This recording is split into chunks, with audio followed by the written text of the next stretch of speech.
അന്താരാഷ്ട്ര ബഹിരാകാശ നിലയം ഉടൻ ഭൂമിയിലേക്ക് പതിക്കും. കഴിഞ്ഞ 25 വർഷമായി ശാസ്ത്ര പരീക്ഷണങ്ങൾക്ക് വേദിയായിക്കൊണ്ടിരിക്കുന്ന അന്താരാഷ്ട്ര ബഹിരാകാശ ഗവേഷണ കേന്ദ്രമായ ഇന്റർനാഷണൽ സ്പേസ് സ്റ്റേഷന് ഒരു റിട്ടയർമെന്റ് പ്ലാനായി എന്നതിന്റെ അടിസ്ഥാനത്തിലാണ് നാസ ഇതിനെ ഭൂമിയിലേക്ക് തിരിച്ചിറക്കാൻ പദ്ധതിയിടുന്നത്.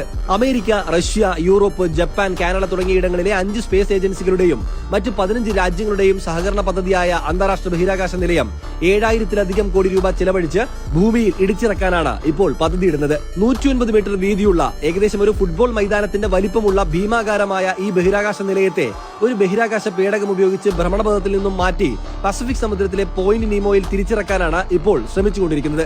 മനുഷ്യർ ഇതുവരെ ബഹിരാകാശത്ത് എത്തിച്ചിട്ടുള്ള ഏറ്റവും വലിയ ഘടനയായ അന്താരാഷ്ട്ര ബഹിരാകാശ നിലയത്തെ 2030 ഭൂമിയിൽ തിരിച്ചെത്തിക്കാനുള്ള പ്രാരംഭ നടപടികളാണ് ഇപ്പോൾ നടന്നുകൊണ്ടിരിക്കുന്നത്.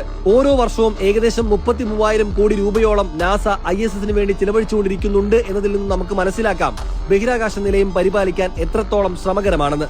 നിലവിൽ ISS-നോടൊപ്പം സ്വന്തമായി ബഹിരാകാശ നിലയമുള്ള രാജ്യം ചൈനയാണെങ്കിലും ഇന്ത്യയുടെ സ്വന്തം ബഹിരാകാശ നിലയം ഉടൻ യാഥാർത്ഥ്യമാക്കാനുള്ള തയ്യാറെടുപ്പിലാണ് ഇപ്പോൾ ISRO.